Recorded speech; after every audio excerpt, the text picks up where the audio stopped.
Huli sa entrapment operation ng NBI ang isang BIR collection officer sa Caloocan City matapos umunong mangikil sa isang negosyante. Todo tanggi naman ng suspect sa paratang.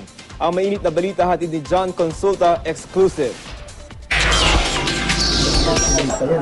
Dumulog sa NBI ang negosyanteng si Joselito Ramos para ireklamo ang umunoy pangigipit sa kanya ng isang sangay ng BIR sa Metro Manila. Gate daw ng BIR Caloocan City, kailangan niya magbayad ng hindi bababa sa 2 milyong pisong buwis na naipon sa nagdaang mga taon dahil sa pagkakamali ng kanilang accountant. Masyado raw malaki ang halaga, kaya hiling ni namang Joselito maging staggered o unti-unti ang kanilang pagbabayad. Sagot ng kausap na BIR official, pagbibigyan daw ang kanyang hiling sa isang kondisyon. Para daw maaprubahan yung request namin, kung gagawa kami ng request, kinakailangan magbigay ng 100,000. Hindi mo kailangan maglagay sa isang tao para lang ma-approve to. Magkakanda kami ng entrapment operation dahil nangihingi nga ng pera itong taon to. Agad ikinasa ng NBI Intel ang isang entrapment operation. Pasado 1:00 ng hapon kahapon nang magtungo ang complainant sa meeting place nila ng target.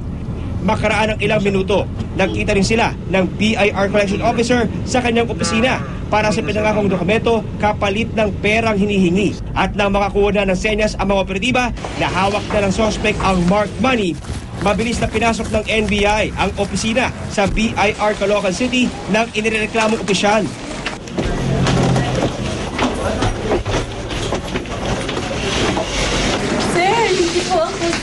Agad binakuran ng mga arresting officers ang BIR Collection Officer na kinilalang si Telma Binuya habang hawak niya ang hininging pera mula kay Bang Joselito.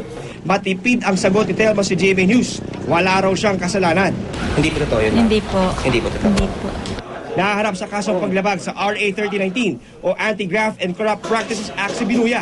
Ito talaga yung mga bagay na nakakaapekto sa matuwid na daan na programa ng gobyerno ng ating presidente. Tuloy-tuloy namin gagawin ito habang may mga taong naglalakas loob na pumunta sa aming opisina upang mag-complain. Kung magpapatuloy itong ganitong ginagawa ng mga tao sa gobyerno, pagdating ng araw, yung mga anak ko at mga susunod na henerasyon magiging biktima rin ng mga salot ng lipunan, mga tiwaling kawanin ng gobyerno. Pagtitiyak ng NBI, aaksyonan nila ang mga sumbong ng sino mang ginigipit, lalo pa kung may bahid ito ng korupsyon sa gobyerno. John Consulta, GMA News.